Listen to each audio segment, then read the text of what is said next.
Ladies and gentlemen, welcome back once again to Holy Plot. This is episode 6. I am Liam, that is Jacob, that is James.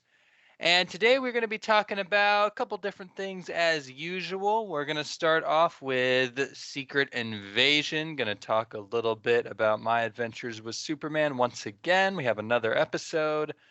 We got some big news in Hollywood, namely the actors' strike from the SAG. We're going to get into that a little bit. And some Emmy stuff, some news. You know how it goes by now. So, Jacob, why don't you start us off? So a couple channel things. First, I wanted to mention that we now have like the review videos going up.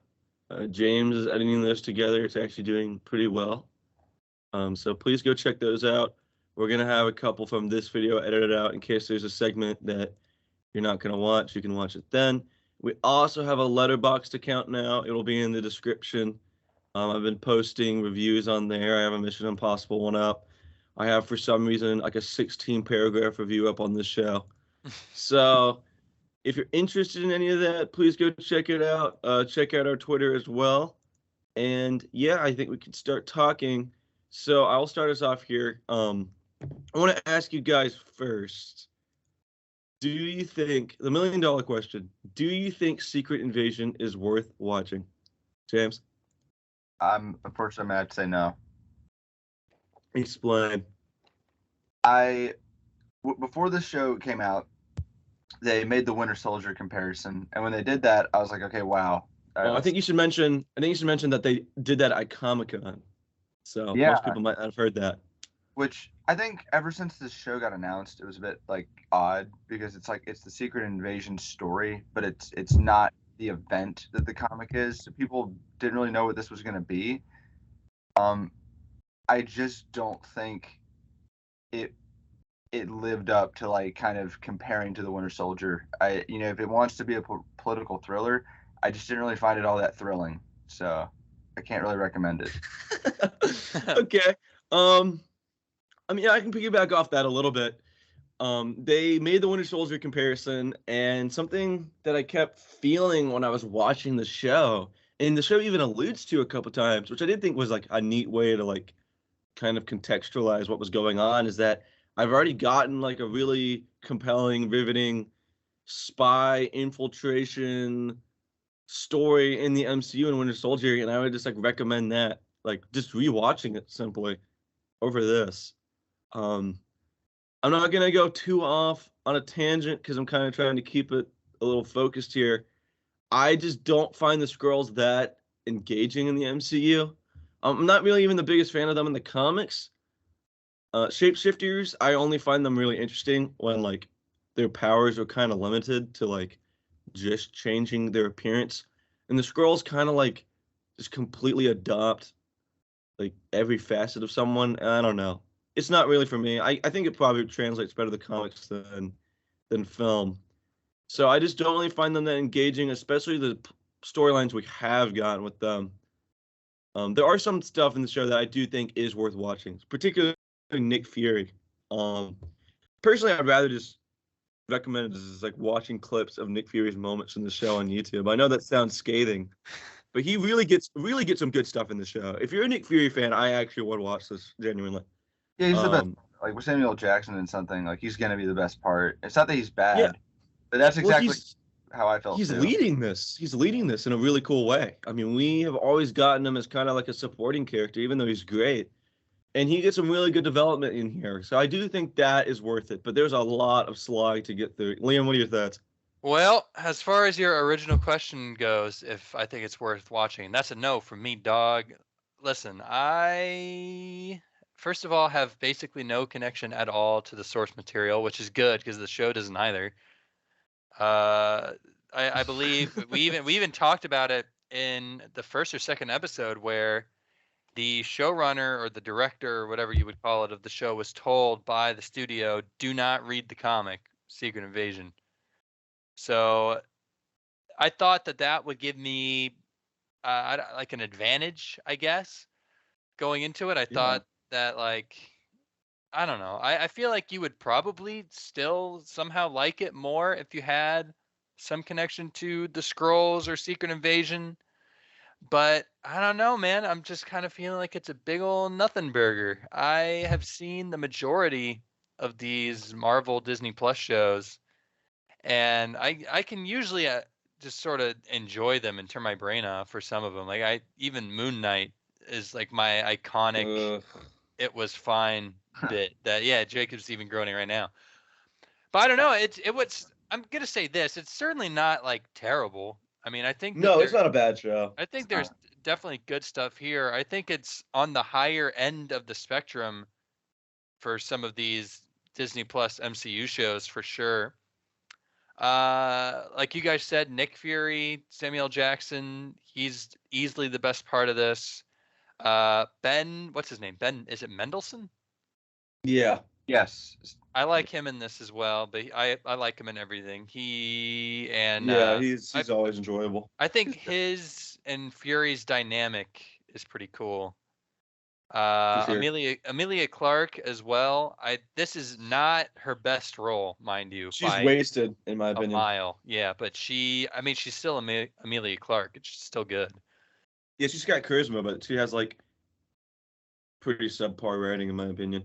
Yeah, She's and that's actor that can, she that's can, kind like, of take that the material, and she can usually get at least a little out of it. But I don't know. I mean, she's getting what she can out of it. I remember like definitely. she said like a couple months back that like Marvel is like the biggest franchise she's joined, and people took that as like her saying that like Marvel is like the best thing ever. But I don't think that's what she meant. No, I'm sure I it think is the biggest thing. I think she's doing. I mean, I guess, yeah. I think she's just kind of like phoning this in a little bit. I don't know. I think a lot of actors, like one thing that struck me about the show is that a lot of actors just kind of feel bored. Um, I don't know if you guys have ever watched a show where you can just kind of tell the actors aren't enjoying it, Mm-hmm. but I felt that especially in the first episode. Well, you know, I it's you often hear when you're watching good media that like X actor is clearly having the time of their life when playing this Yeah. character. I think we've even said that on the show on Holy Plot, not Secret Invasion. But the I think Samuel opposite Jackson's having a good time. the opposite is true where you can also tell if an actor is not having the time of their lives in a show, which I think I've seen some of like the press stuff that they did, and it's very cute, like their interviews and everything. They're hamming it up, but I agree. I mean, good actors like Samuel Jackson and Amelia Clark and Ben Mendelsohn, who have played characters who are complex and well written, et cetera, et cetera.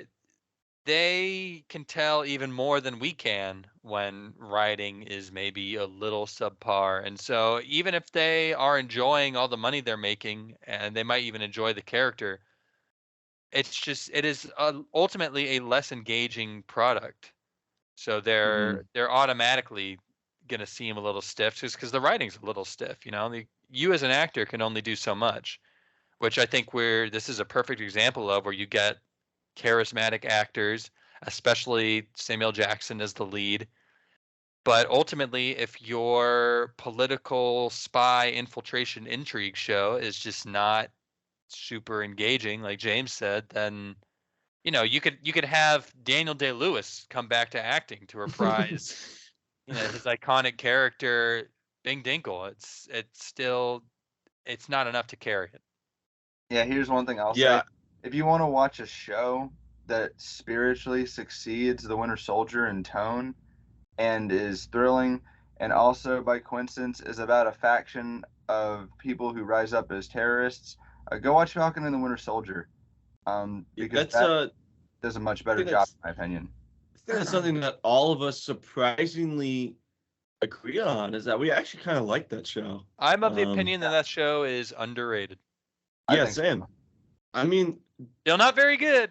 James, you kind of gave me a really good setup here. Is that these squirrels in this show remind me so much of Carly or whatever her name was. The Flag Smashers. Yeah, and I'm like, dude, that's not the reminder I really want. Yeah, I didn't even really like the Flag Smashers. Oh, They were awful. They were awful. They were the worst part of the show. The show was just great because I really liked the writing for Sam. I liked my God, John Walker. He was great. And this show, you're just stuck.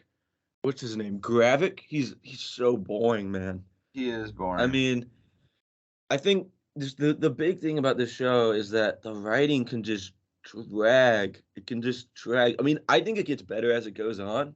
Yeah, I felt that in the first episode for sure. The first episode was maybe my least favorite. I don't know. I really didn't like 3. But let's talk some positives. Okay, let's talk some positives. Yeah, for sure. Okay, so we're not just haters. I'll start off. I really like we've kind of been like dogging on the writing a little bit, but there will be times when the show has like it's like a one-on-one character conversation, and it's actually really well written. There's a couple with Talos or Talos, however you pronounce it. The one on the train, the one in the car is really good. And then there's Rhodey, who's actually pretty good in the show. I think actually Don Cheadle, who I'm not the biggest fan of, is having a really good time and is doing better than he usually does. You beef with Don Cheadle? I don't know. I don't really think I don't really think he's like a funny actor. So I know he like wanted to be a comedian at one point, and I kind of just like prefer him when he's trying to be dramatic. And this show, one thing about the show is that it is not like forced MCU humor stuff. That's what I was going to say for my positive is that it is very, very refreshing to see an MCU project, however, I may feel about it, take itself seriously. Yeah. Yeah. I don't know. There's light spoilers. It's revealed that Nick Fury has a wife in this show. And my favorite scene in the entire show is they have this conversation at a dinner table. I won't really spoil what's going on, but it was really well written. This lady feels like someone Fury would fall in love with, and like it's kind of like a female equivalent of him in a good way, not just like a cheap knockoff kind of spin way.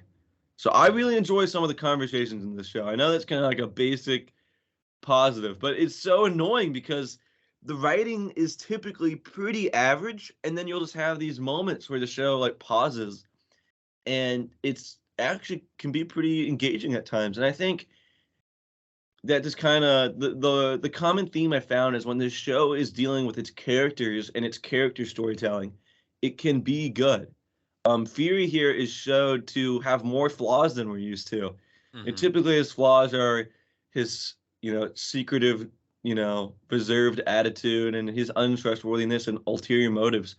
But here he's a little neglectful. He's kind of washed up, to put it bluntly. And there's consequences of that in the story, both past and present. And I did enjoy seeing other sides of him.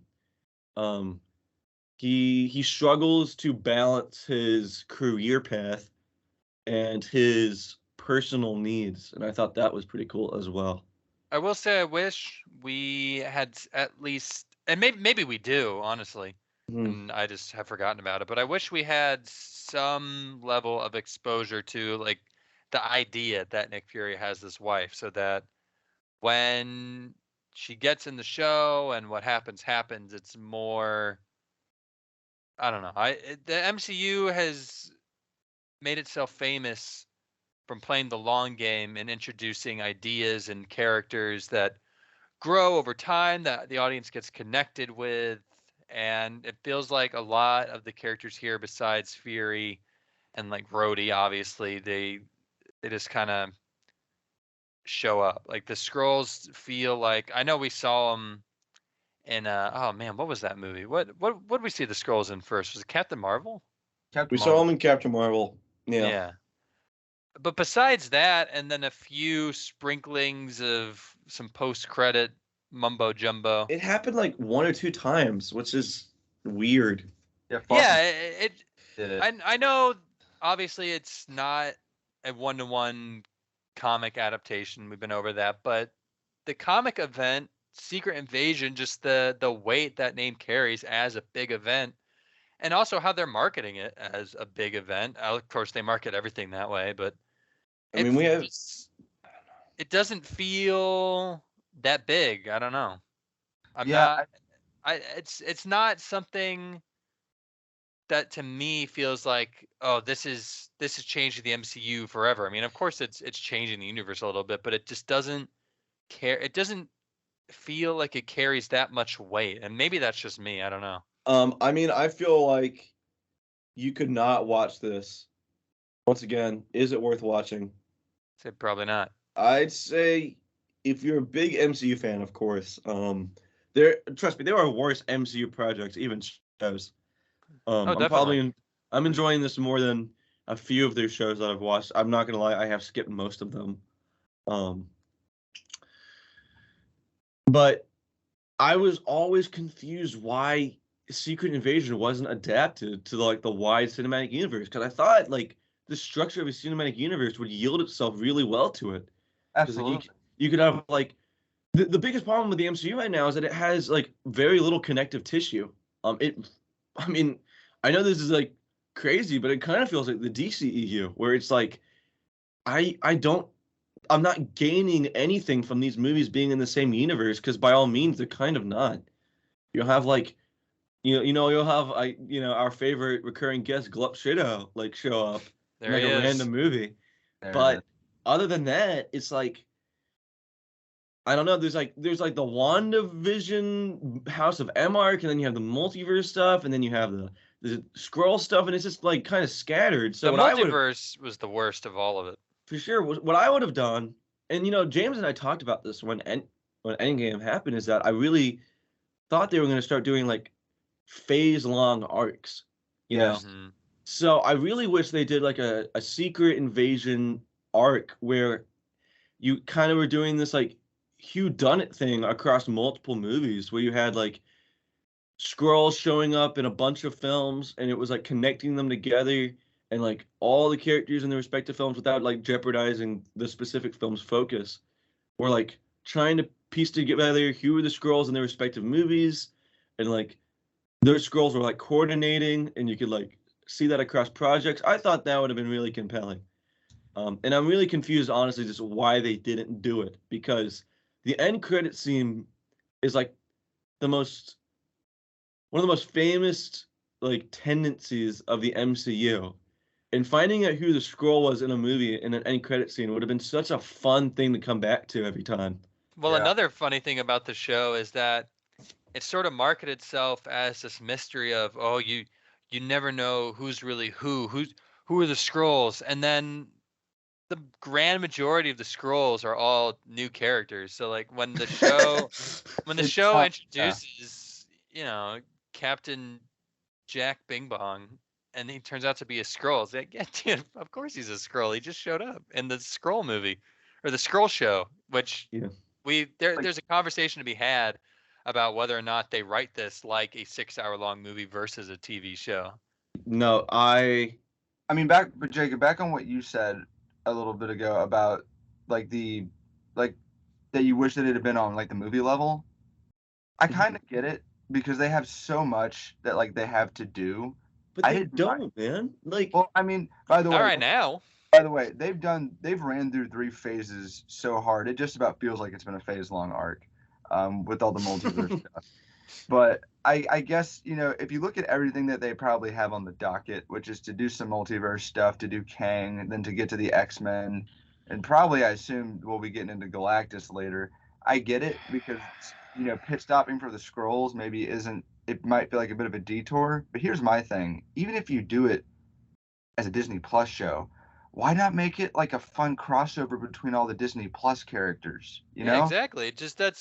That's exactly what I was thinking. It's just like it doesn't feel like an event. It feels like the Nick Fury show, because it is the Nick Fury show, rather than a huge universe-defining, head-scratching. yeah, it's kind of Holy falsely shit! marketed, The honestly. Skrulls are everywhere. Whoa! It's like, no, this is just like a cute little Nick Fury deal, which is fine.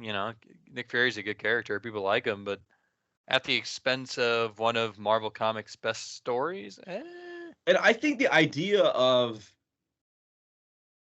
having a scroll plot in a spy espionage thriller thing is actually pretty cool. Um, I just don't really think it's handled well. And I also think we audience members might be a little bitter that it's the only real scroll content we're getting other than like Captain Marvel, which I don't know. That movie's kind of hated. Yeah, we know So how I that feel, turned out. yes, I feel like the scrolls, and I mean, it's just like a wider MCU problem. They're just kind of not handled well. So I think that's just kind of having some ramifications on at least our enjoyment of this show. And if you're like more of an attentive MCU viewer, then you might also be annoyed by that. What were you Yeah. saying? I was just gonna say, uh, at the end of the day, I mean, I guess I'll just give my closing thoughts on it. I don't really have that much to say about the show. Is if you, like you said, if you are like a big MCU fan still, and you, especially if you love the character or have a connection with the character of Nick Fury, go watch it, I guess. If not, if you're like me and are just kind of a hater, this is a pretty safe skip in my opinion. But I don't want it to come across like I want, or we want, this podcast wants the MCU to like fail or No, not at go all, under, man. because I think there are a lot of people on the internet who do the kind of content we do who are very I guess I use the word like vindictive, and very much so rooting for the MCU and like Yeah. even Star Wars to I mean, totally. you'll find people preying on the downfall of any franchise. Absolutely. I don't think And it's really healthy, honestly. yeah, in a perfect world, the media put out by Marvel Studios, which represents about half of all comic culture, would be good. I mean, these people, they're about to do Daredevil, who's like my favorite guy, who's not Batman. And of course, I want this shit to be good. That's why it's frustrating when it's just another serving of nothing pie. But that's about where I'm at on it. I think if I had to stick a rating on it, I would give it, I don't know, maybe, bear in mind the show also isn't finished yet, so it could have a really good final run and blow my mind. But right now, I'm probably at like a 5 or a 6. I guess Okay. I'll go 5. It is closer to a 6 than a 4, but I'm going with 5. Okay. I'll go next. I do think this show has some great development with Fury. I think it's cool to see him in the focus. He's been one of the more loyal members of the MCU. I mean, he's been here since Iron Man 1. So it's really cool to see him, showed in the limelight, get his due. And I think with that, the best moments of the show come. The show has a great cast. When the cast is utilized, it's great. But oftentimes, I do feel like they're a little wasted. And the scrolls they're just not engaging. And going into the show, my biggest like question is, how is the show gonna win me over on watching like 6 hours of this corner of the MCU I don't really enjoy and I should be enjoying, and it really didn't. So I don't really think this is worth visiting. I'm with Liam though. If you're like a big MCU fan, you just want more MCU to turn on. It's not gonna waste your time. There are worse MCU shows. Absolutely, yeah. There's Um, where if you've been able to slog through the really bad stuff, this is still going to be a breath of fresh air.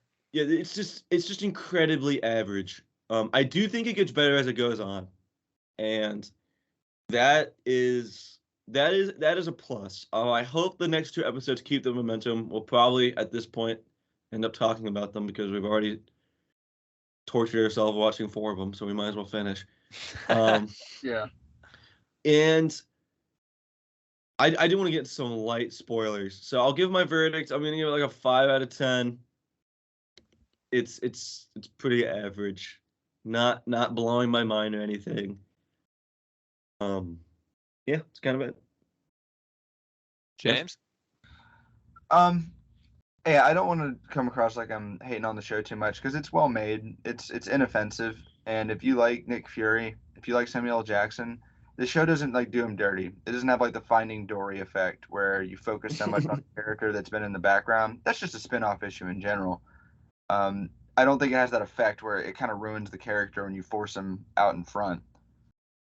I would just say that honestly, if you're getting fatigued now with like a comic book show or movie every week and a half, and you really are looking for something to draw you into this like not corner, like whole room of storytelling and movies and shows right now, I just don't think there's enough here to overcome that fatigue. Because I know I am.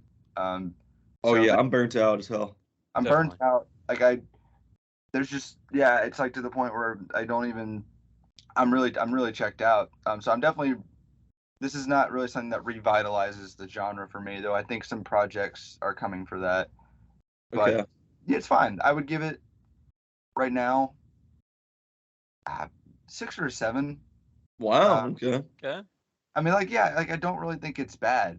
So it's just there's just a lot of this kind of stuff right now. I'll give it a 6.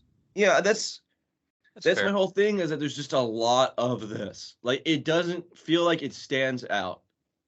And I mean, James, when we saw, I know I'm not trying to like be like pontificate about the fact that we go to Comic-Con, but we saw like a exclusive trailer for this and like the cast came out.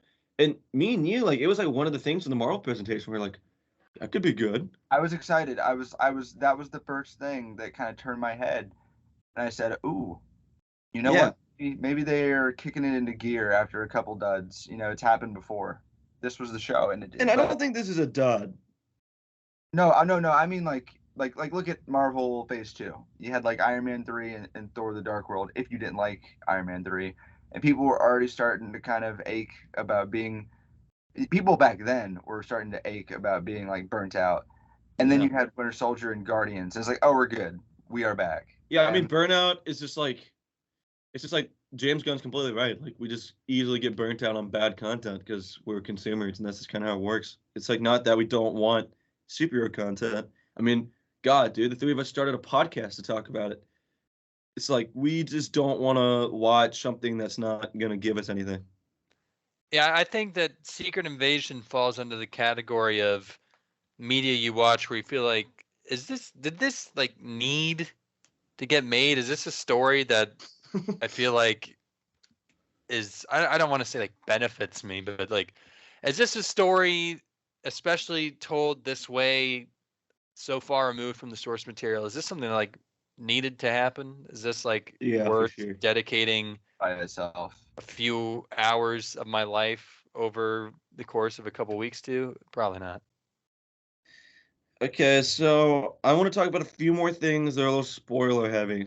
Um, so how do we feel? Okay, so spoilers. So how do we feel about Rhodey being a Skrull? I mean, yeah, kind of saw that coming from the second that he was cast. It's like, oh, this will be the shocking scroll reveal. Yeah, you gotta have one of them.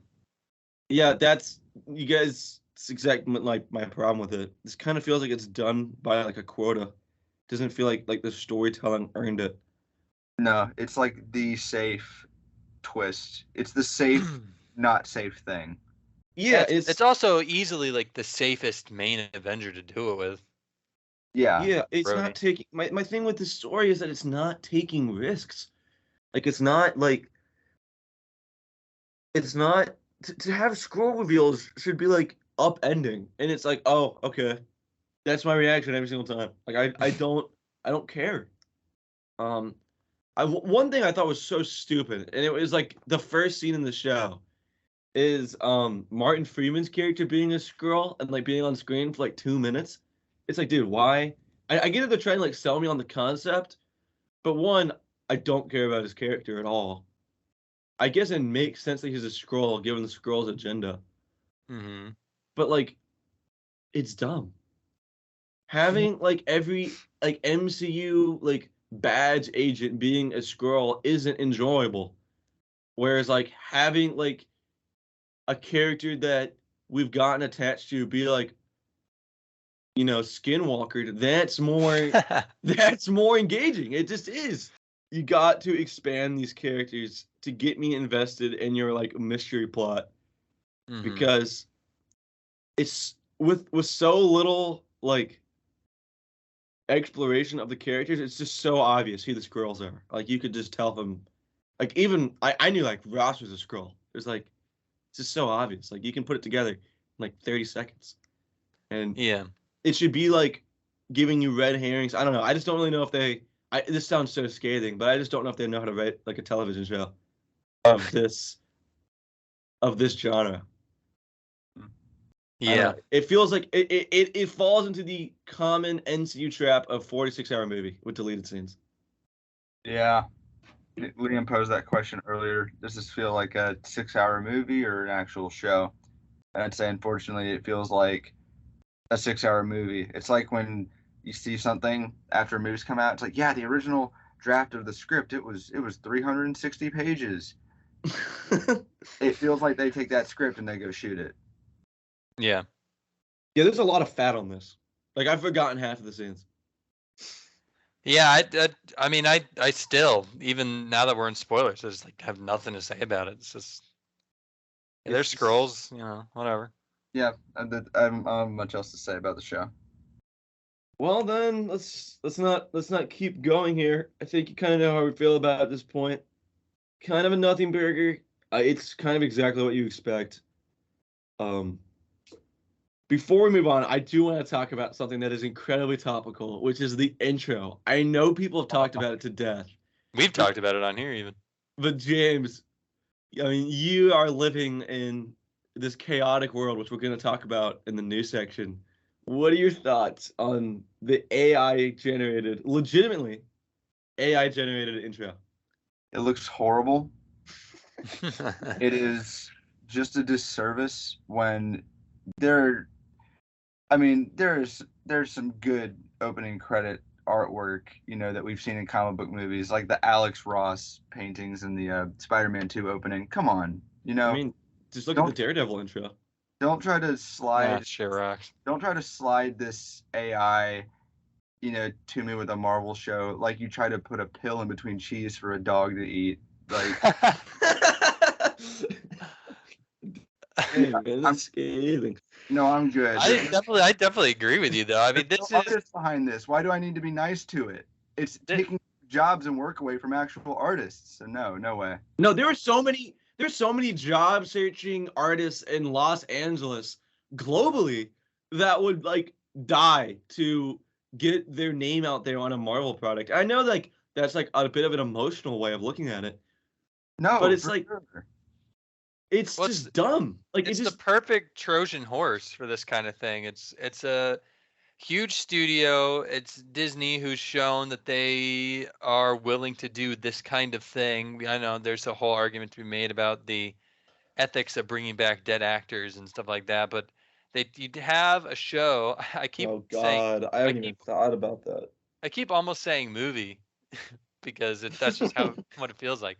But it is a show. You have this show, which is, you know, one could argue, playing devil's advocate, that, oh, well, it's topical. You can't tell in our world what's AI and what's human. And this, you can't tell if it's Skrull. Like, all right, dude, but it's whatever. Well, man. The really funny thing is that I can tell he's a Skrull on the show, and I can tell that the intro is made with AI because it's ugly as hell.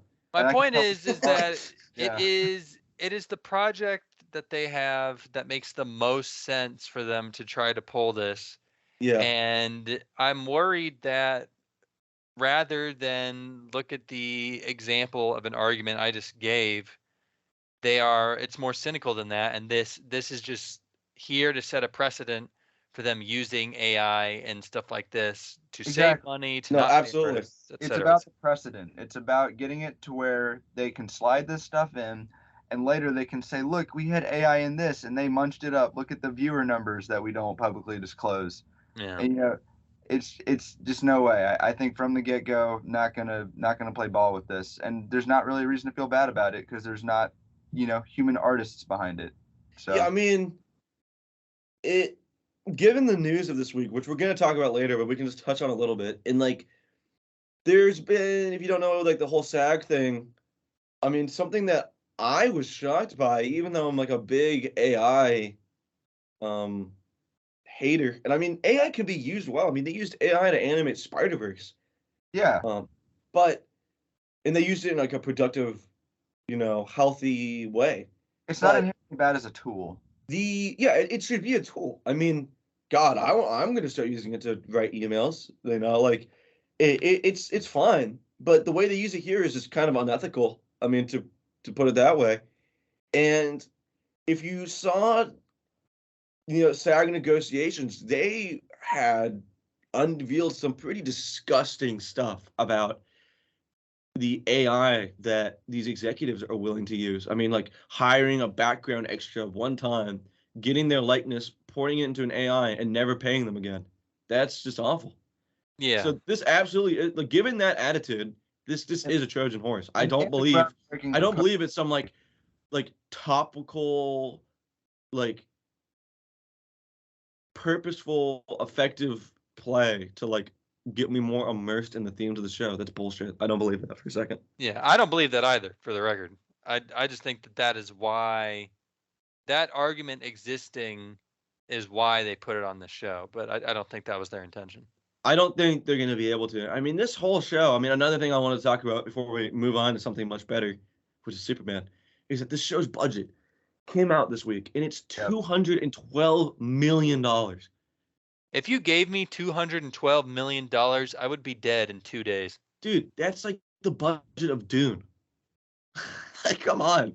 What is going on? I mean, I guess the cast is expensive, but I just don't understand. I don't understand how these budgets are bloating in these MCU shows. I mean, like every single, like when these MCU started, it was like the new most expensive show is WandaVision, and then it became Falcon the Winter Soldier, and then it became Loki, and then it became Hawkeye. I'm like, dude, what is going on? Like these shows people don't even like it that much. They're spending all this money on something that is just not really doing so hot. Well, this show is not doing hot at all. I mean, this is like the most apathetic viewers have been, and rightfully so, on an MC show.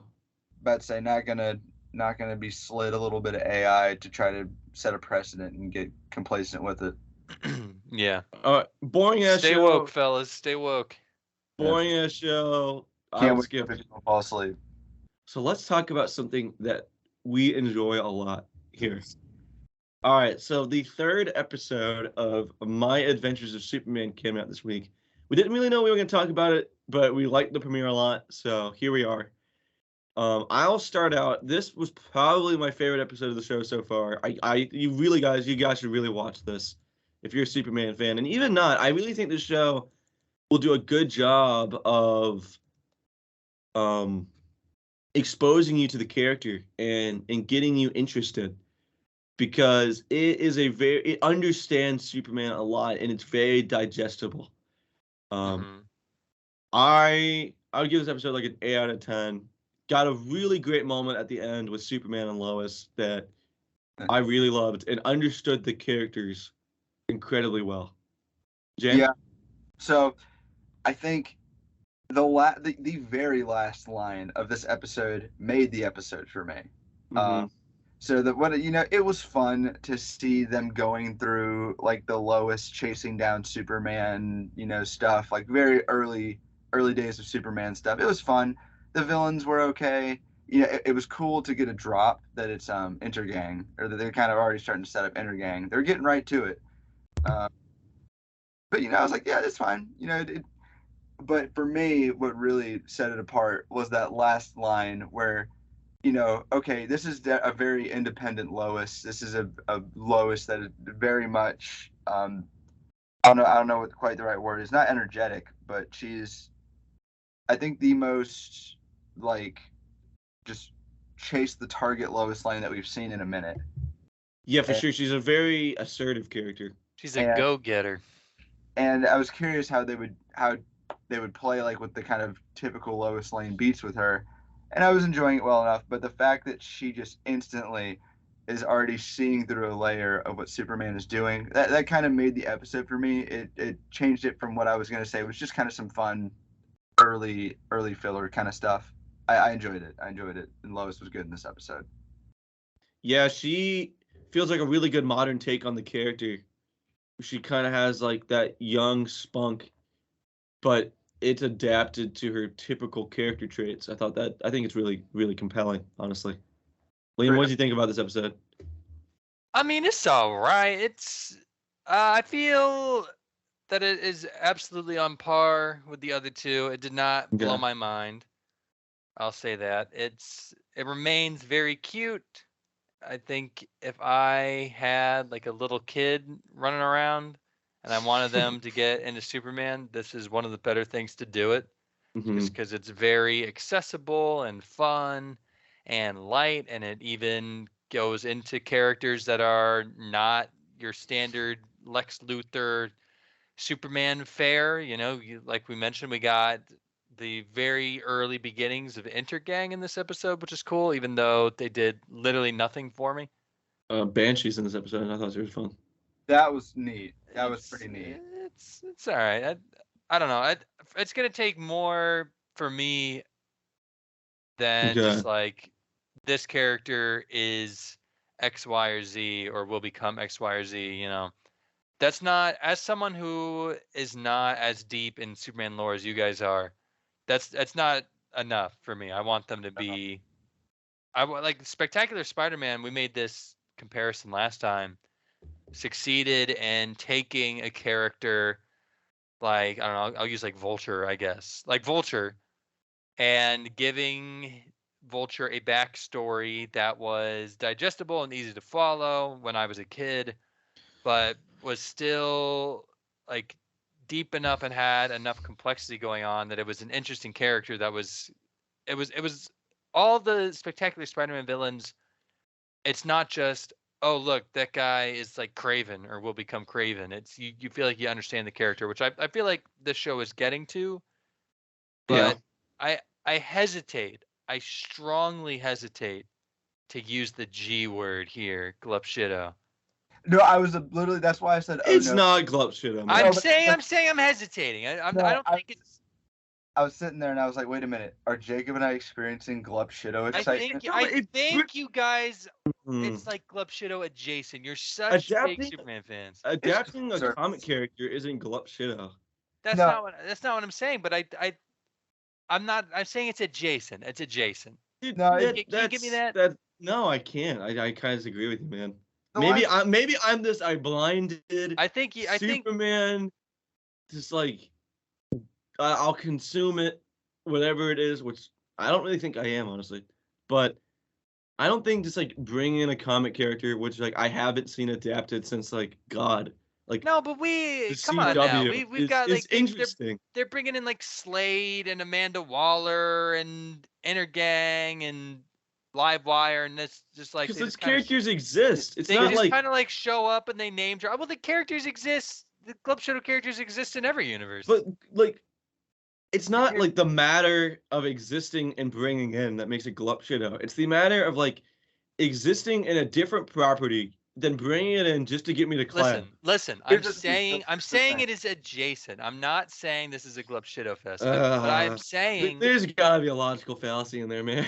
no, here's my point, and it falls somewhere in the middle. Is that once upon a time, before studios would force feed you like a 2-hour fan service mukbang for a movie, Lucasfilm, Dave Filoni.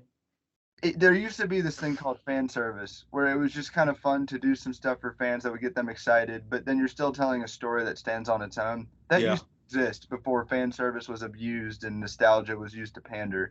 So, like, as much as it's fun to joke about, like, oh no, these are glup shitos, I think it's just like we've got the concept of fan service has become so bastardized because it's been used to pander. I'll give you that it's closer to fan service than Club Shido, definitely. I agree with you. I think James's explanation is just dead on, 100%. Like it's just the concept of knowing your fans, knowing your material, and executing upon that has been bastardized by people like, I'm sorry, Dave Filoni. We're not going to get off on a tangent, no, but that will I'm not touching that. That will like take stuff that people would enjoy and then just like milk it dry to get clicks. That is absolutely what is going on, and I can't agree with that. That space, it's about doing it for clicks. But I mean, I don't want to get off on a tangent. But it is to get attention. We're talking about it right now. Like the entire concept with these streaming shows, which for all intents and purposes, Superman basically is at this point. It's just to get people to be like, oh my God, look who showed up. So I understand what you're saying, Liam. I do. Like it's to get people to perk up and be like, oh wow, that's cool. They're doing that character. Let me go check that out. You're totally Yeah, right. I get think what you're saying, but I do think it's done with like more like subtlety. I know that's like a cringy word to use, but it's done with more like tact than just having like Neb, whatever his name is, Zeb. I'm gonna put it like this, and then I think it's safe to move on from this point. We can talk about the actual episode. But if the show continues for its antagonists or what have you to Mhm. be like, here is like a rando little asshole, and then they get like some goofy piece of technology, and then an episode later someone goes like, oh, I'm gonna call that person Livewire, and then all the nerds go like, oh dude, But you that's know, just kind. I think what you're explaining is more of like the freak of the week. yeah, I want it to be like the villains this week where it's just like three little dorks, and I guess Banshee is among them, and they're it's like robbing a convenience store, and then they drop like, oh yeah, that's Intergang. It's like, oh yeah, okay, I want more than Okay, that, which I that, think, that's a fair criticism, honestly. granted, I think that this show is setting up. I think that it across 2 seasons probably will get to doing this is episode 3. I'm just not as big of a Superman fan as you guys are, so I've got more of just like a objective, not having skin in the game take on it. It's still a good Yeah. show. I'm gonna give this episode a 7, closer to a 6 than an 8, but a 7. Okay, I mean, I think that's fair. Still entertaining. I think I probably agree with you more than I realize. I do think I want the show to start juggling, and I think it's just modern day consumerism that's like, come on, get to it already. Um, I do want to see the show like tackle some bigger Superman threads. I would love to see the show do Brainiac personally. I think the action and style would really yield itself to that. Hmm. And I don't know. I feel like that will probably happen. I'll say this much, which is an underrated thing to have in comic book media. Maybe not so much anymore, but especially when we were growing up. Uh, Superman is undoubtedly in Lois, but Superman is the best part of the Superman show in this, For which sure. is good. Because a lot of times when you have comic book adaptations, they tend to be carried and defined by the villains, and it can be like the villains are what are making the headlines every week, and the hero is just kind of there, and it's safe and it's boring. I think this is an example of that not happening, where I'm tuning into this show every week because of Superman, which is good. That's very good. Yeah, it's something we didn't really touch on last time, but Jack Quaid is doing a really good job. Yeah, Yeah. it's like it's like the Batman effect. Like Batman's absolutely the best part of that movie. So if Superman continues to be good and get better, then if their villains are a little lacking, it'll be, first of all, I really do think the villains are going to improve. I think they are setting stuff up here more than I'm giving them credit for. Okay. But if that is not the case, and it's just kind of like a villain of the week with a cute little nod towards what they'll become later, and Superman and Lois and Jimmy's dynamic remains as enjoyable as it is right now, it'll still be a fine enough show. So Yeah, I mean, I'm definitely enjoying. Aside from the action, which the action's really fun in the show, it really is. It's very stylized and Good. and energetic, and it's got a rhythm to it. It's definitely like the character dynamics with like Clark, Lois, and Jimmy. That is gauging. So I definitely agree with you. Jimmy is and- consistently funny.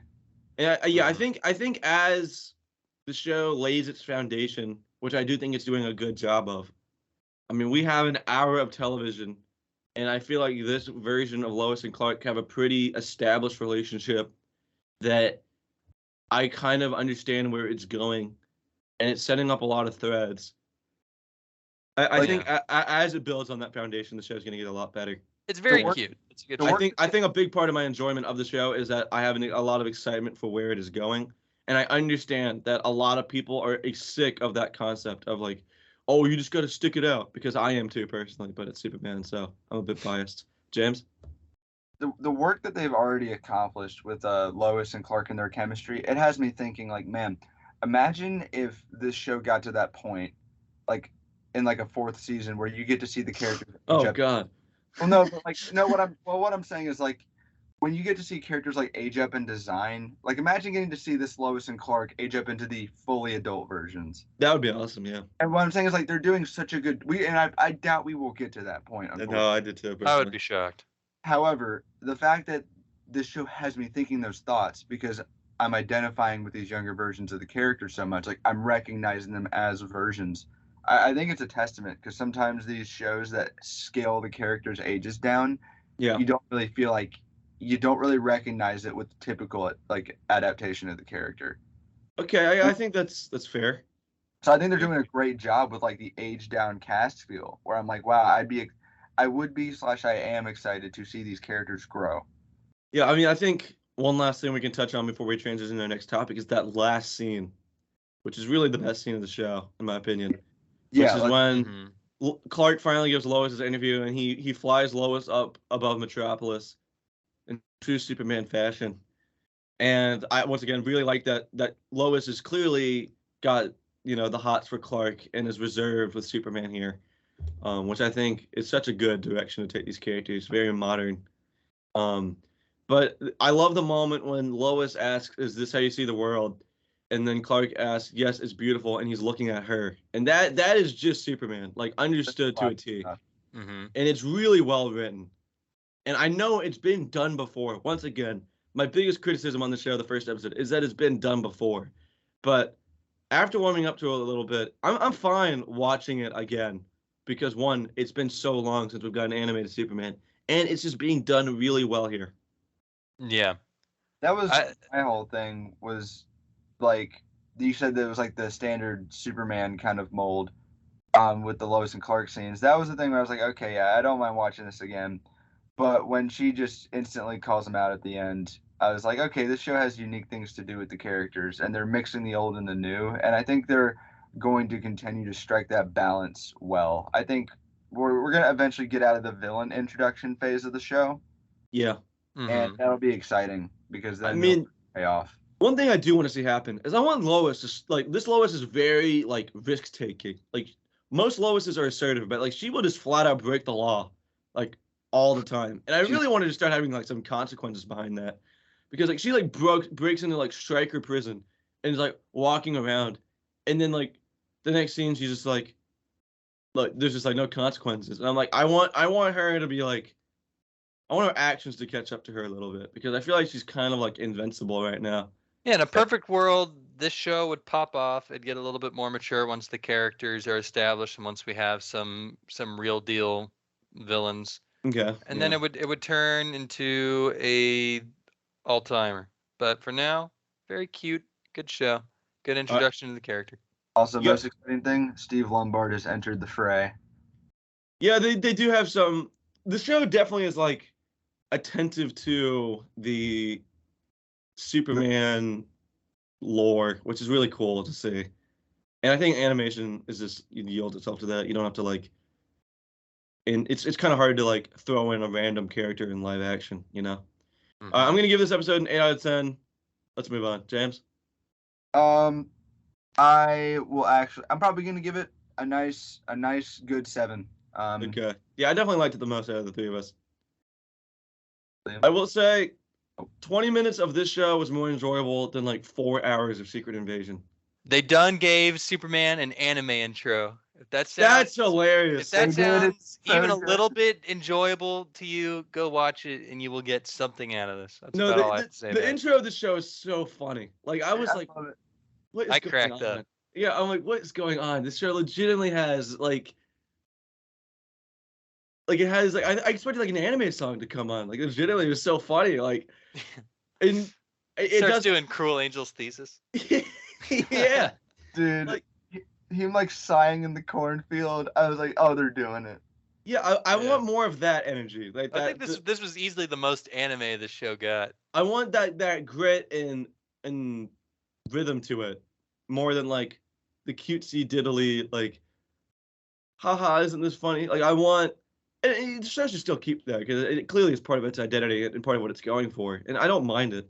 But like Mhm. I want more of that, like like there's like wind coming from no direction, and Clark is standing in the middle of a field, like sighing and reflecting. I want more of that. That's funny and it's enjoyable. And I see. I mean, that's not even something I knew I needed. It was like anime Superman, and it's really cool. I mean, call me a nerd, but that's just fun. Nerd. That's just that's just enjoyable. All right, let's move on. Yeah, let's Okay, get so some news stuff. well, we have one more topic here, and it's part of the news. We're gonna do a Mario Kart lightning round. The new Mario Kart maps came out, and we're too enthusiastic about Mario Kart not to talk about it. Here, I'll take the lead on this, Jacob, if you don't mind. No, no, of course I want you to. All right, so, ladies We're and gonna gentlemen, give 1 minute thoughts on every course. this is a true lightning round. Gentlemen, sync up your stopwatches. If we are not done In 8 with what minutes. you have to say in this minute for this course, it is too damn bad. So All let me right. let's get my list up here so we don't miss anything. First of all, before we do the maps, let's talk a tiny bit about characters. Okay. So they added Kamek and Wiggler and Petey Piranha, and I think going into this, myself and most people were probably most excited for Petey Piranha. I think that's pretty safe to say. Yeah. But the true standout, first of all, the true standout for the meta for actually playing the game is Kamek. Yeah. He's insane. He's cracked. Kamek, pipe frame, rollers, Animal Crossing, paper plane, glider. It's the shit right now. You heard it here first. But the standout in the community as far as what I see people enjoying the most besides just utility is Wiggler, which I think people were probably the least excited for that I saw on like He's just Twitter. really funny. Like, he's just It's like a funny as funny hell. ass. Yeah. I don't think anyone quite considered Wiggler on Wiggler action that you can do in this game now if you put Wiggler on the Wiggler car. I mean, if you go online, there's going to be like 4 Wigglers, which is hilarious. Yeah, it's a funny little fad. Yeah. And I And think that's just kind of like what they're going for, honestly. I definitely agree. And I think like his proportions, like if you put him on like a bike, 2/3 of him are hanging off. It still looks really funny. So the characters are more of a hit than I thought they would be. I still want Funky Kong. I still think we're getting Funky Kong, but time will tell. Now let's get into some courses. So I will just go chronologically. I'm going to start the timer as soon as I say Let's all give like 20 seconds on our opinions. Let's not like retread ground. Okay, I'll go first. So, number 1 is going to be Athens starting now. It's fun. The layout is the right kind of confusing. The music is a little annoying. Yeah. But besides that, I mean, it's a tour map. Tour maps have never been my favorite, but as far as tour maps go, it is pretty good. I am going to give this one B tier. I really like it. One of my favorite tour maps. Actually, this is actually a map I see myself like genuinely like voting for and playing.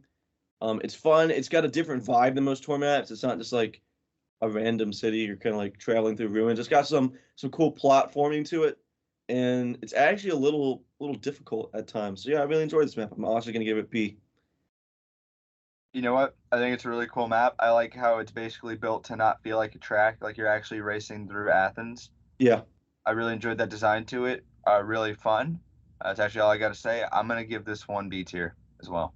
57 seconds. Good job, gentlemen. All right, next we have Daisy Cruiser, which is a double dash pick. My thoughts on it, I think that it is far and away one of the better remasters they've done. I think it surpasses the original. Wow. The new little areas that they added for you to go in. You can go to the left side of the ship. It's all very, very fun, and the tables are harder than were before. Next.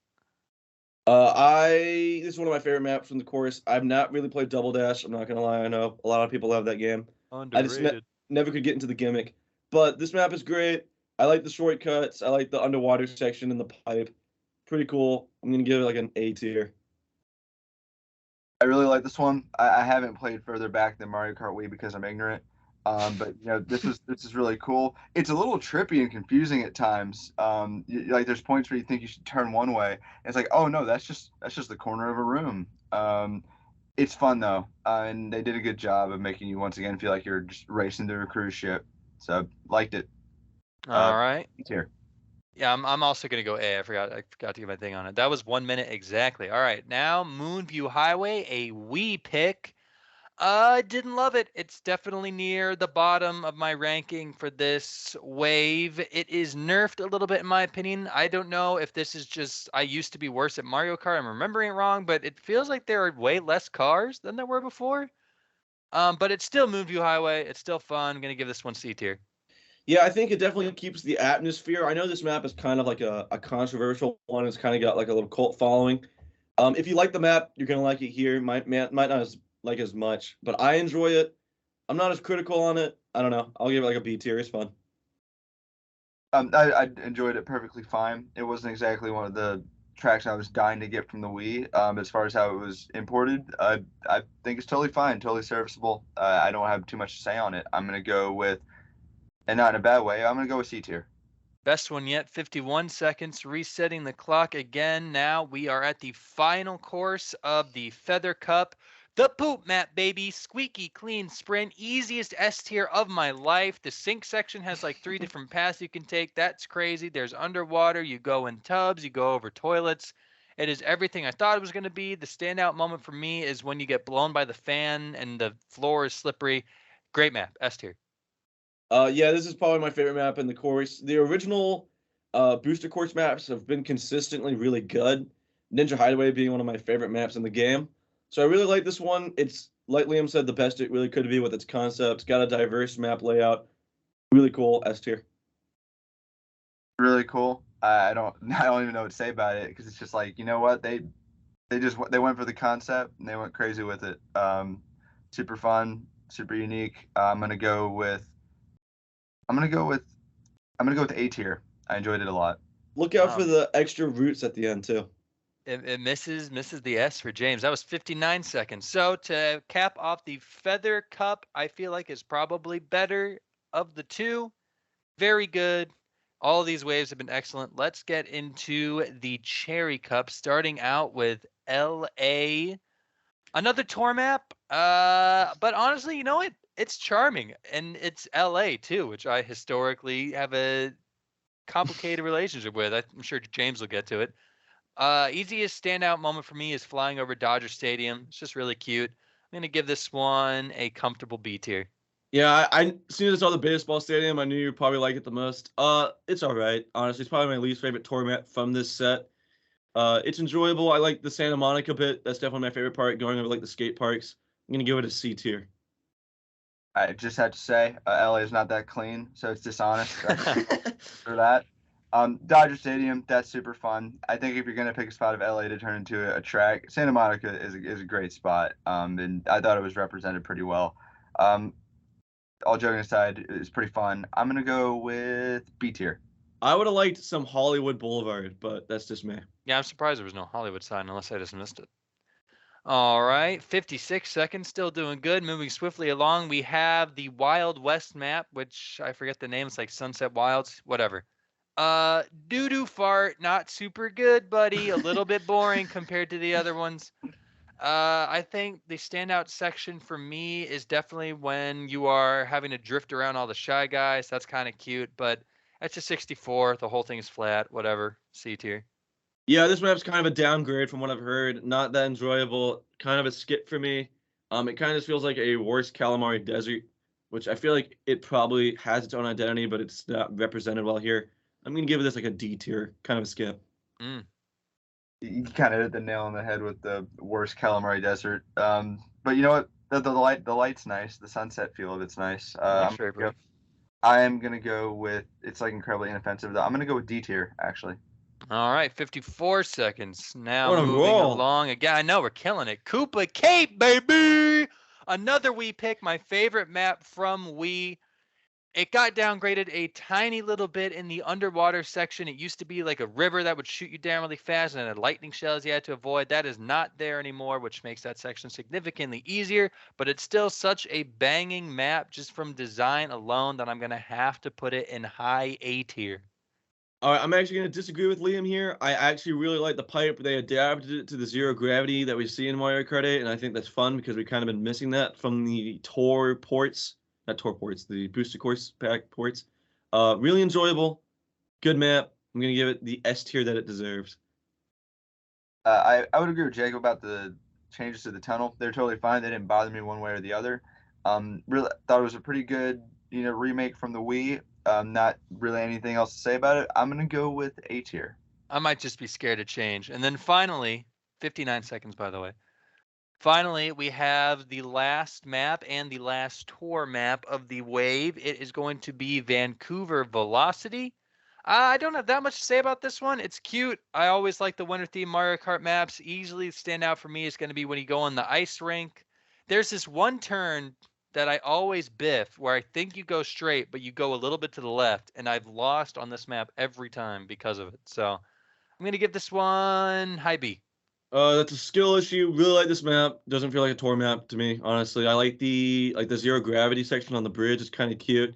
This map definitely gives more than the tour maps. Honestly, I just think the tour maps have just been improving over the booster course pack. So yeah, I'm gonna give this a B tier. I'm with Liam. Can't be supporting Canada. F tier. No, actually, Yeah, no one lives in Canada. Next. actually, out of the tour ones, this is the one that feels. I think some of the tour maps can feel a bit claustrophobic, but I didn't think that about this one. Thought it was really well designed. Had some nice spaciousness to it. Just really enjoyed just like the color at play in it. So I'm gonna go with a high B tier on Vancouver Velocity. 1 minute 5 seconds. It's okay. It's all right. We earned that. The name of the track. We earned that. We earned that. Final thoughts about the Cherry Cup. Like I said, I think it is just like a smidge worse than Feather Cup, but not by much. Wave 5 compared to the other waves, this is not timed, by the way. Wave 5 compared to the other waves, it's good. It's very good. The maps are, I don't think there's like a bad map here. Even Sunset Wilds, I think it's called. It's not bad. It's not, kind of I wouldn't bad. say bad. It's kind of It's bad. just it's kind of it's I don't know. I'll So put it it's like a 64 map, right? this. I believe it is. Yeah. So I've heard a lot of discourse online about how this map is like, you know how when we got, my God, how am I forgetting the name of it? Coconut Mall, and the carts didn't move and people got pissed off and then they like fixed it in the second wave. Yeah. Apparently they did something similar to this map. I apologize. I'm not the most knowledgeable on it, but people are really pissed off about it. Well, And they're like screaming at Nintendo, hoping that we'll get a new rendition of it in Wave 6. as an objective observer with no skin in the game, I don't care. It's pretty fun. Whatever. It's It's fun. bad. I don't know. It's definitely the worst one of the wave, but it's a good wave. I feel like this wave, I'm a little on the negative side of things. I still think it's a good wave. Don't get me wrong, but I definitely enjoyed the last wave more. Yeah, I'd agree with that. Last wave was probably the best one. Yeah, I don't know. It's all right. I once again, it's just more Mario Kart. I'm not trying to be like a Nintendo shill because being a content creator, that can really annoy us. But it's more Mario Kart, whatever. I'm gonna consume it. It's $25. Like, I've definitely recommend getting this if you play Mario Kart, even if you Oh, for sure. Yeah. even if like It's like another game. yeah, I mean it's 48 maps for $25, and trust me, they're not as good as the base game, but they've definitely improved from that first wave. I mean, that For first sure. wave was kind of poo-poo, It and was rough shit. now we are actually getting some really good remasters. Like Daisy Cruiser is fantastic. So Yeah. we're not going to stay on this topic for any longer, but I really enjoy it, and I heavily recommend buying it, even if you pop in Mario Kart once in a while. It's fun. A If you lot of have new maps. more, if you have like one friend who owns a Switch and is willing to play Mario Kart with you like once a month, it's probably worth $25. And if actually rare pro consumer Nintendo move, if one of your buddies owns it and you play online, you get to play the maps too. True. And if you're playing in online lobbies, the maps just like show up. It's Good nice. old Nintendo. So they didn't have to like skew the lobbies like they used to have to do in like Call of Duty. They where don't had- biff it all the time. Most of the time they do. All right. On to our news. So with the nature of having 2 episodes this week, which I think is something we're gonna have more episodes going forward. We're not gonna share our plans on that yet because they're a little ambitious. We gotta kind of ride the wave. It's But tentative. we have a little bit less news this week. I think it'll be a healthier amount because usually it's kind of too much in my opinion. So I'm gonna go through it here. The biggest news story this week we should just talk about first is the actors' strike.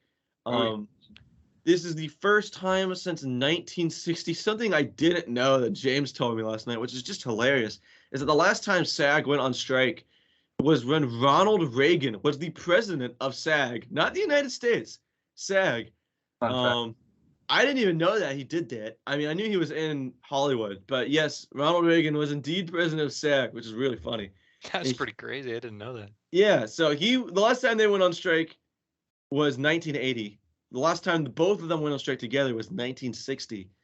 So this is pretty unprecedented. And there's some really crazy, I mean, we talked about the implications last week. We can touch on them very briefly here. They can't participate in any of their projects, of course. I mean, they're striking. They can't even promote their films. So like the Oppenheimer UK premiere had to get moved up for this. And they weren't able to move it up as much as they wanted to. So like halfway through the premiere, like the John Wick clock went off and Cillian Murphy and Emily Blunt just had to like leave, which is really funny. They can't go to Comic-Con, which is just I don't even know how that's gonna work. We shall see. I mean, they're still gonna have panels there. None of them have really gotten canceled unless I'm like just out of the loop. But Gen V did. I haven't heard of any others so far. yeah, I mean, I can still see them like doing the panels. They're just kind of gonna be like nerfed. I know like there are some people that are kind of rejoicing, honestly, at Comic-Con because they want it to be more comic oriented. Yeah, but the convention focus over the panels. Yeah, I don't know. It'll be fun. We're still going. We're still going to talk about it. We're going to cover it. It's But a big week. I don't know. This needs to happen, in my opinion. James, what are your thoughts on just the strike, not some of the other stuff we have to talk about, but just the concept of striking? What do you think? The concept on striking, as far as these strikes go, listen, there's a lot of writers and actors who are expressing that they are struggling to even live, while some of the people at the top of the machine here are making like, I mean, they're millionaires, like million upon millionaires, and that is all built on all these people who are struggling to pay gas or money in an emergency. So, I think, yeah. I mean, you're part of the working class there in LA. I am, and my experience to it is so limited that I guess I'm trying to speak more as somebody who has listened to those around me than speaking through my personal experience. Mm-hmm. Yeah. But everything I've heard, I mean, there's so many reasons that people are disheartened. The AI, the fact that they want to just steal your face and have it after only paying you once, but still profit off of you. They wanted to use AI for writing. I mean, we can go on and on. And not to mention just all of the talk of losing residuals in the streaming world. The streaming world is proved to be basically a Trojan horse. Where I'm sorry. They've abandoned like all the rights that these actors and actors and writers have gotten entitled to from previous strikes. They've just abandoned them because the fine print was that they were only for cable. So yeah, I gotta say, I normally like to just hear everybody out. But supporting the strike is as simple as common sense. So, yeah, I mean, I don't really understand why you would be supporting like Bob Iger. If you think it is rich writers and actors who are just trying to get more rich, that is not what's going on. No, you know what it reminds me of? You know that meme from SpongeBob where Patrick eats SpongeBob's candy bar and like it cuts over to him? No, SpongeBob takes his candy bar and it cuts over to Patrick. He's like 1 billion pounds and covered in grease and his mouth is stained with chocolate. And he's like, well, now I don't have anything to eat and I'm going to starve or something like that. Starve. Yeah, That's on some producer type shit. It's It absurd. seems. I don't know. I one thing I want to hone in on is Bob Iger's comments on this. If you've been part of the discourse, you have heard what he said, and I mean, I'm pretty comfortable with saying I kind of find it fucking disgusting. Bob Iger said that writers and actors going on strike in Hollywood are not being, quote, realistic with their expectations. He said, this is just comical. Quote, it's very disturbing to me. The dude was disturbed from his yacht, and I mean, no, he was James, please, James, give us the lore dump because you Yeah, told by us all means. give us the lore dump. He gave this comment about how disturbed he was at what is referred to, and I quote, summer camp for billionaires. And James, what that is, give us a 60-second, 30-second idea of what Summer for Billionaires is. Summer Camp for Billionaires is this conference, and I believe it's Sun Valley, Idaho, and I'm trying to get the actual name of it for you real quick. But basically, once a year, all these big billionaires, like the good old Zuck, and you got Bob Iger and Bill Gates, and all of them. The Antichrist. Yeah, they all there's pictures of it where they just drop in their private jets in like the middle of Idaho or whatever, and that is where Bob Iger made this comment about how it's so disturbing that the masses, these mobs, they want money. Yeah, so it's called. So you're all right. It is in Sun Valley, Idaho. It's also referred to as the Sun Valley Conference, where a bunch of tech media Mongols get together, do some fly fishing, and talk about their merger deals. They get together, worship Moloch, bathe in baby blood. I mean, this is like, look, I'm not like the biggest hater of the elite, but it's just so comical. I don't know. I mean, I have no like skin in the game. I mean, I think the system needs to change, but I don't think like Warren Buffett is like worshiping the devil or anything. Dude, I'm sorry, viewers. His eyes are still closed. Now, if you want my opinion on the elite, go watch Damien Chazelle's Babylon. That basically sums it up. Oh man. But that's an entire episode right there. He just got James killed. But they're coming for me. I don't think they're like doing like devil worshipping Ouija boards or anything. But I definitely think they're kind of pigs. I think they're. I mean, I don't think they're worshiping the devil, but I think they're kind of pigs. Yeah, I kind of started this whole spiel out trying to be neutral. No, I kind of these people, dude. Yeah, I kind of hate them. They're kind of the worst. Yeah, I'm not trying to be dismissive to anyone. I'm trying to be measured. I'm trying to be measured in what I say. I mean, look, okay, I have no skin in the game. I'm not trying to be measured. If you're gonna get together and go to fucking Sun Valley, Idaho, and I mean.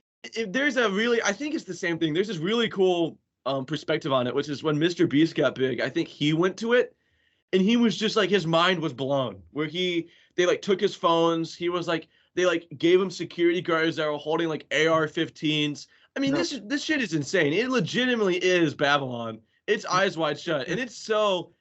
That's what I'm saying, bro. That's what I'm saying. It's so gross. I mean, I don't want to speculate because that's just not our cup of tea. But I don't know. I just don't even want to know the shit.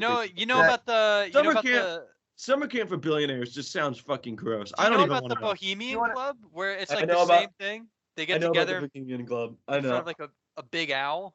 Yeah, it sounds gross. I mean, you want to know what else is gross? If you want my real opinion on it, I think Cooper got killed. Oh shit! Oh no. Holy Plot, episode 6. You meet the real us. So, yeah, I think we should just move on. I don't know. I think James is so fucking dead, man. Before the Men in Black start knocking on our doors, they show up dead on the beach like Jaws. Got me at the laundry and they're going to kill me. Yeah, let's. Okay. Last thing I had to say is you know better. Bohemian Grove. You know better on the exec level because you guys know that you had the intention to wait all of us, the working. I mean, they confessed it out last week. That you wanted to wait out until we lost our apartments and our homes. But what we're asking for is disturbing. Why nice. would you ever say that? Why would you fuck ever these say people, that? man? And Whatever. Ron Perlman, who's like, we know who said that. There's more than one way to lose a house. Hellboy out. I was like, oh dang, okay, Ron. Damn. And kind of actually a little piece of news. Sean Gunn officially turning in his MCU hat. Because my man was out there on the picket lines and he went for it. Talking about what Bob Iger said. So I assume he might be going with his brother James out the door. I mean, that's to be expected. Somehow Kraglin fucking died. There's gonna be. I mean, I would hate to be an MCU actor and have my boss be like, "Yeah, these people who I give." I mean, if you saw like we're not gonna get into it. We're not gonna get into it. The writer of the Daredevil episode in She-Hulk. Oh, Liam, we're just talking about. I'm gonna be good. We're just talking about the writer. He got paid like $396 in residuals for that episode, which is just insane. I mean, that's not livable. Like that, especially in Los Angeles. I mean, I'm assuming that's where he lives. That's ridiculous. I hated that episode. I'm not sure he should be homeless for it though. No, yeah, stop, don't. No, yeah. We're gonna be good. I'm pro strike. Even if you make stuff that I disagree with on a fundamental level, you should still be paid a livable wage by these evil bastards who I hate. So all yeah, right, there you go. That's our bit on SAG. Kubrick got killed. Babylon and the Bohemian Club. The elite are evil monsters who are trying to take over the world with their spider people agenda. They're aliens. They're monsters. They're worshiping the devil. They worship Moloch. They rig our elections. What else? I don't know. They're bought up by Russia. We did not land on the moon. We landed on Venus.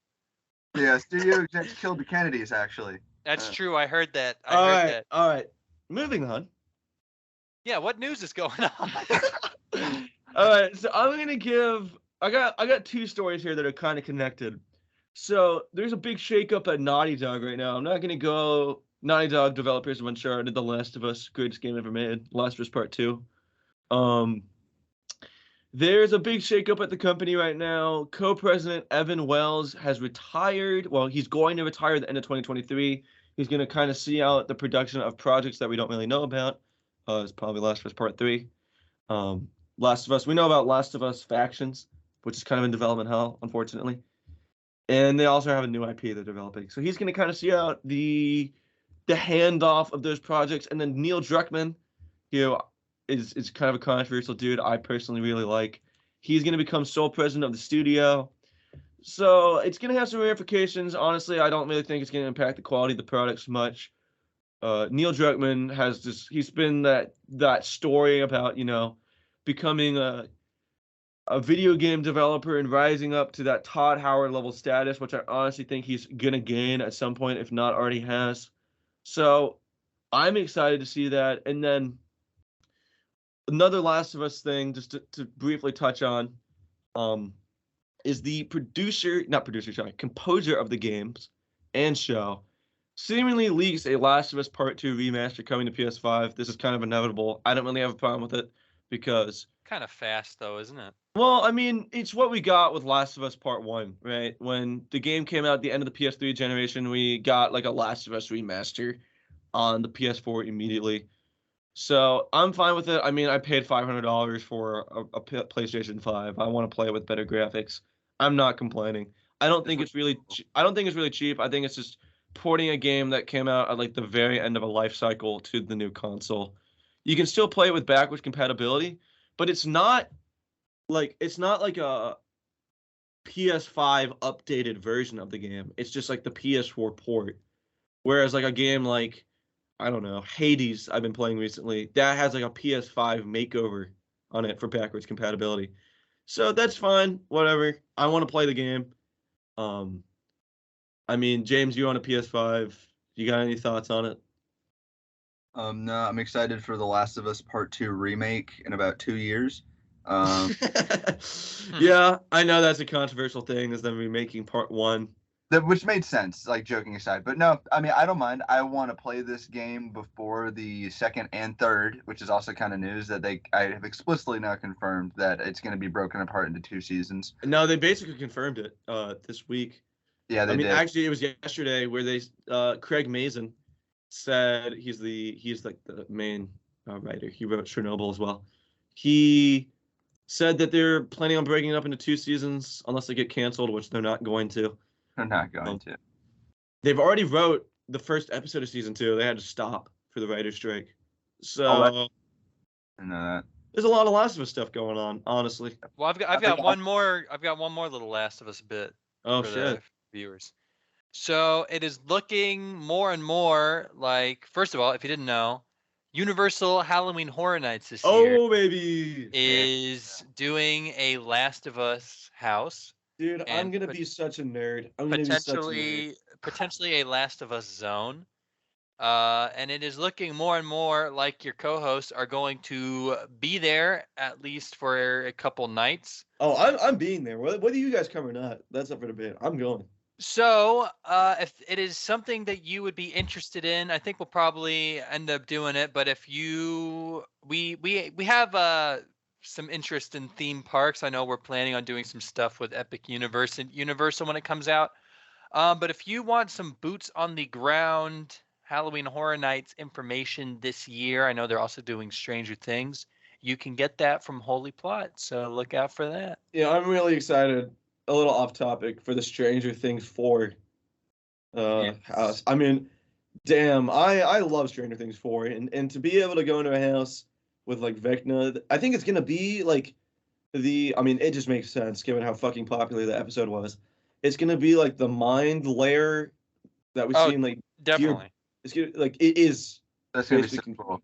That's gonna be pretty awesome. Where like Max is held hostage and Dear Billy. Really excited for that, honestly. That's crazy. Let us know. Comment. A minute before Stranger Things season 5. I think it got a little bit. They can't produce it. They can't even write it. They stopped writing it. So let's go enjoy some Stranger Things, boys. So it's gonna be a minute.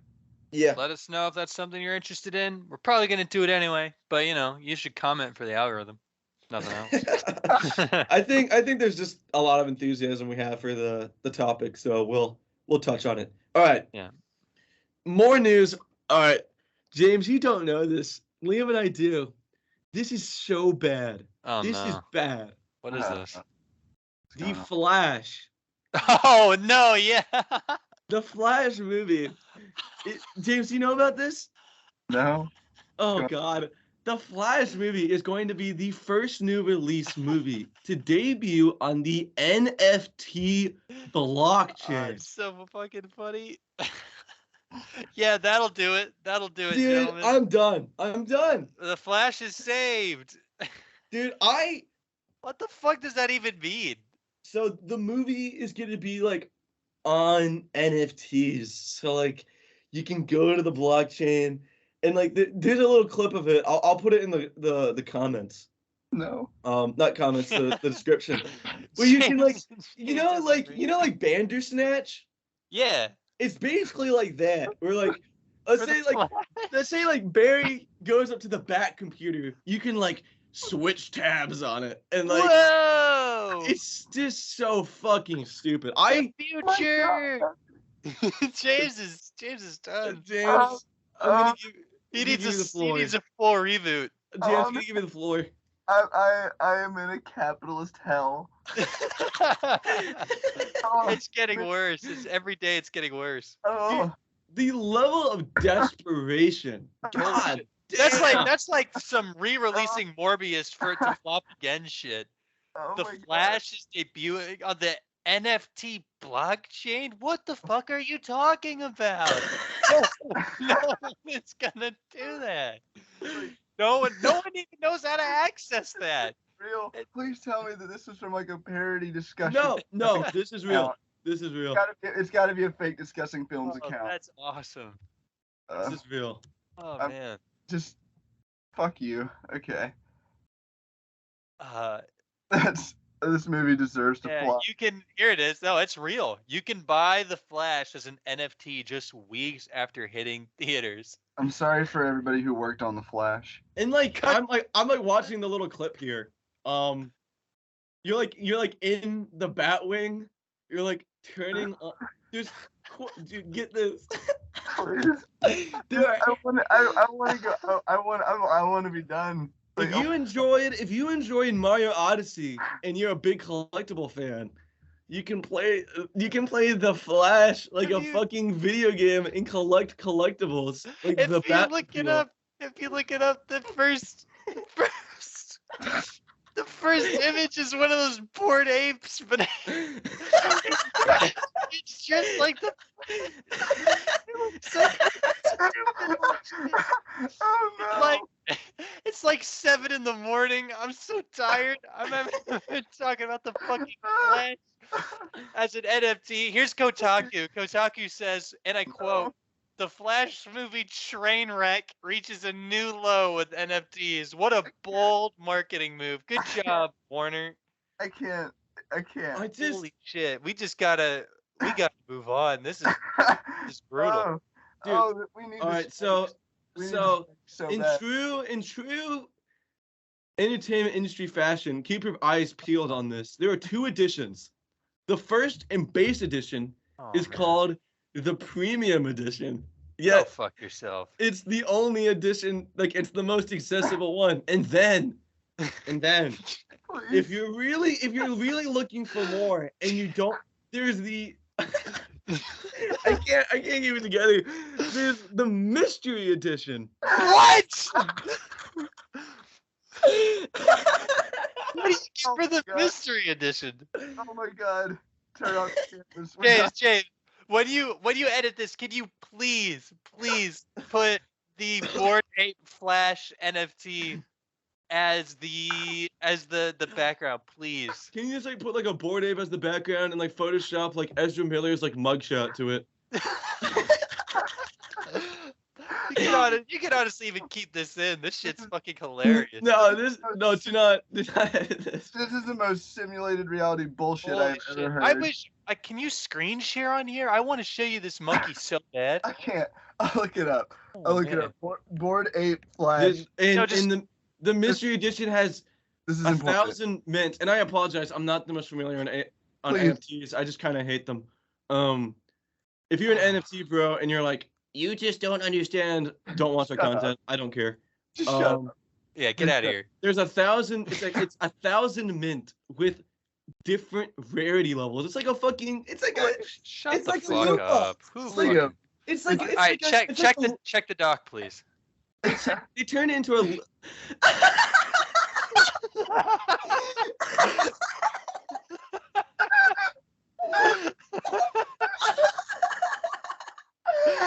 There it is.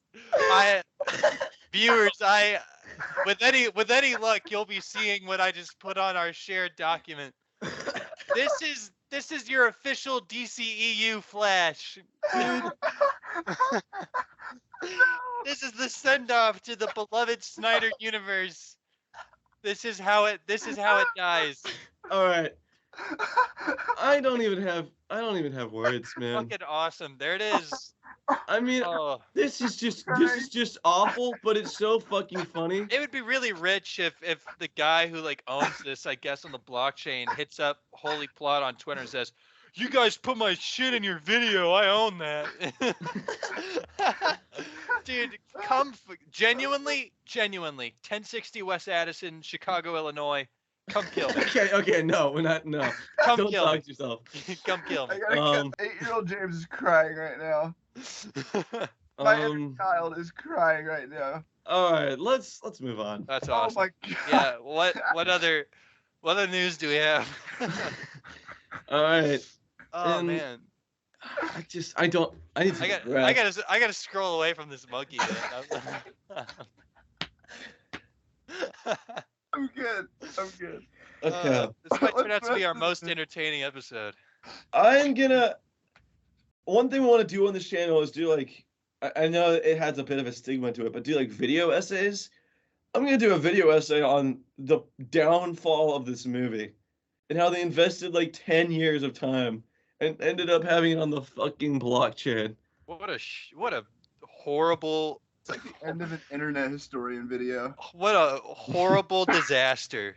Holy shit. Okay. All right, can we please Okay. I'm crying. take me And, out of this, please. In other DC news, Anthony Kerrigan, if you don't know, he's on Barry. He was in the Flash show.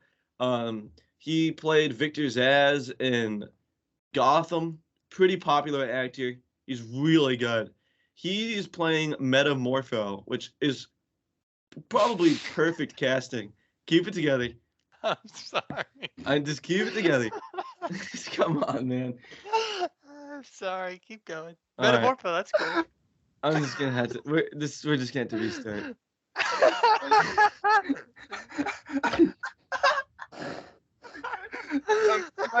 I'm writing down the time.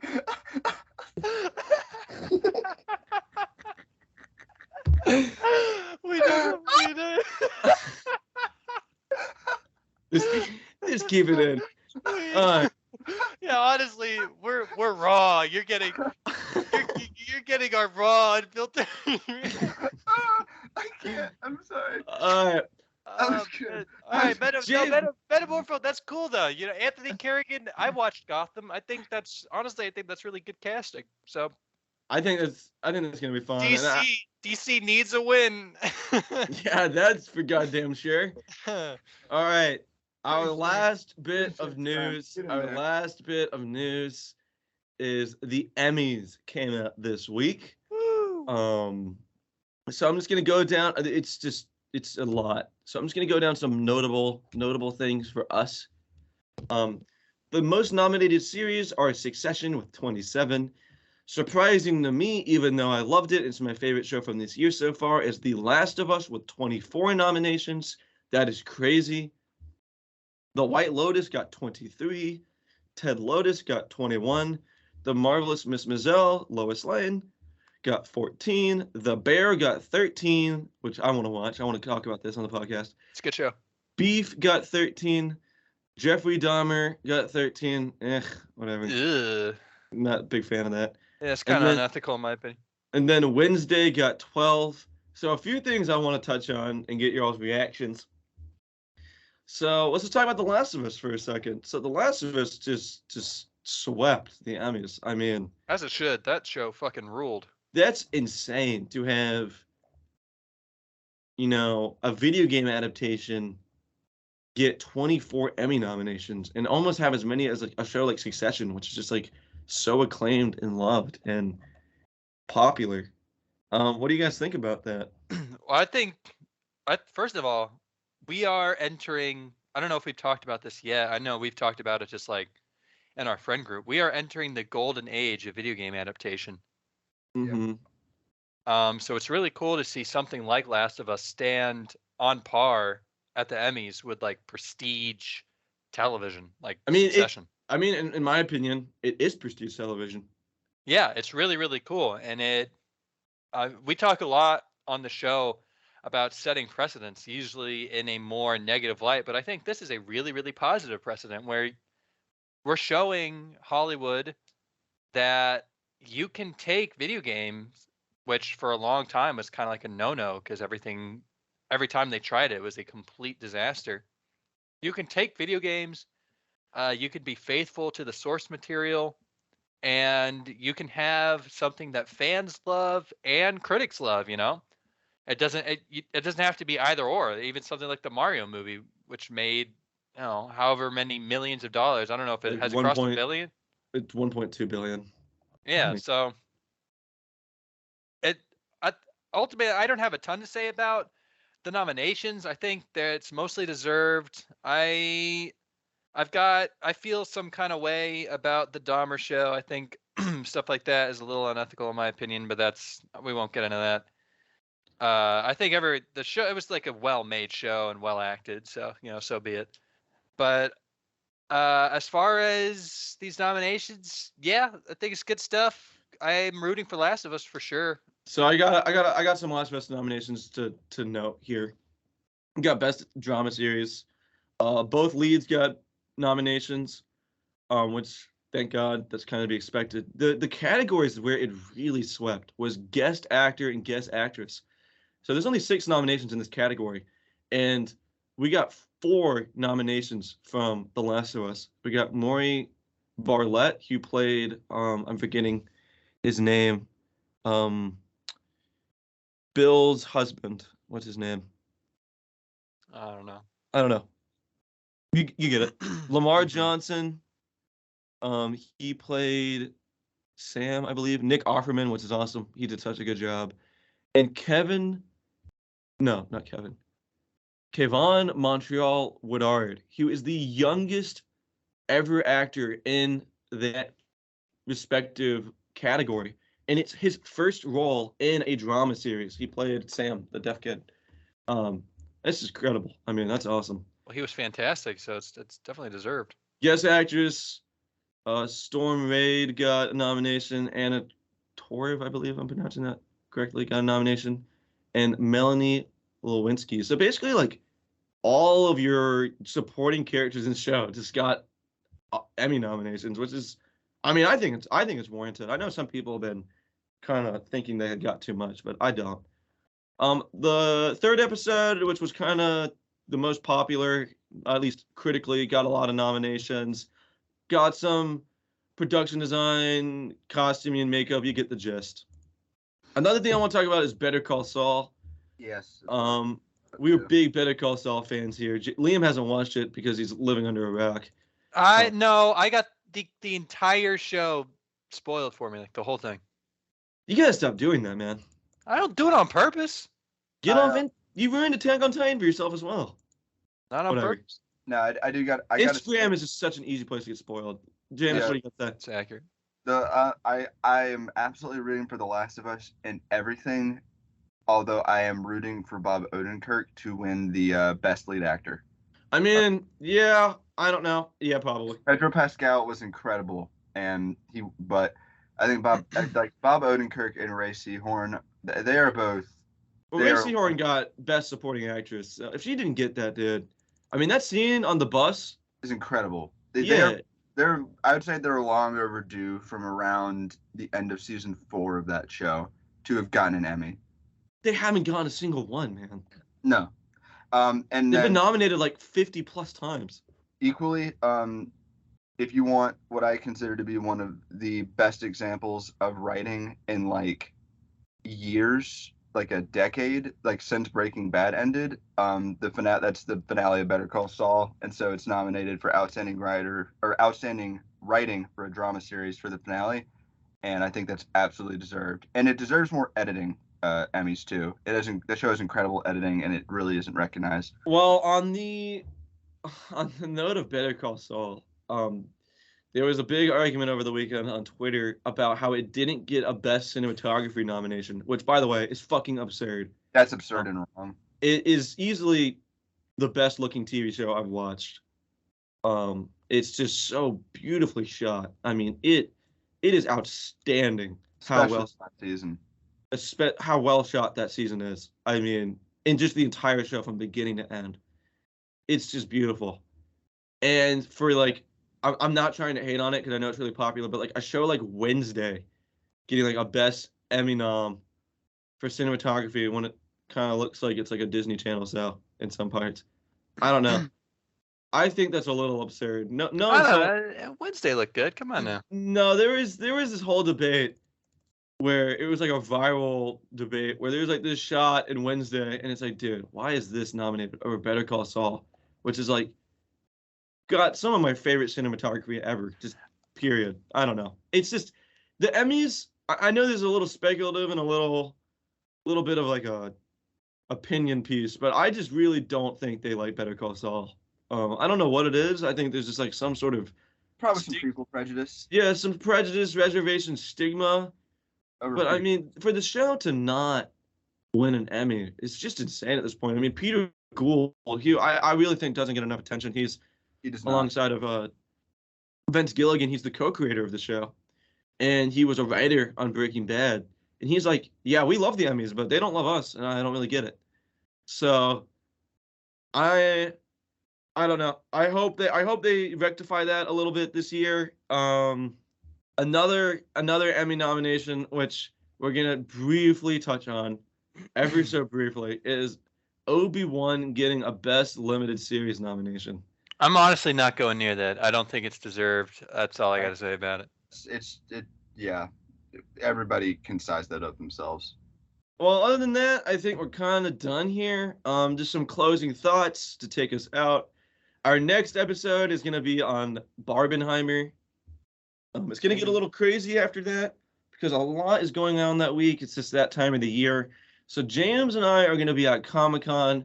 We're gonna have some, if not a ton, of coverage on it. We're going to talk to Liam because Liam can unfortunately not make it. We're going to talk to Liam about what is going on at the convention. While the convention is going to be wacky this year, we're still going to get news on a bunch of projects, so we can still just like talk about the trailers, talk about our experiences. Well, the wackiness is news in and of itself, so Yeah, I think. so I think it'll be interesting.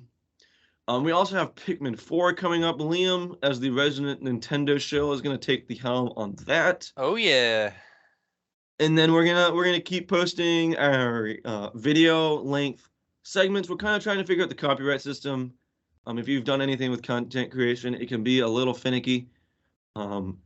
So we're trying to figure out how to navigate that. So bear with us, but we're getting there. We're getting there. Other than that, I think we are good. Anything else, guys? Unless James has anything. If you're in LA, see you on the picket line and Flash NFT edition. All right. Well, if that is it, ladies and gentlemen, as always, thank you very, very much for watching or listening or smelling if you managed that somehow. This has been Holy Plot. I am Liam. That is Jacob. That is James. We will see you next week with some Barbenheimer. Stay classy.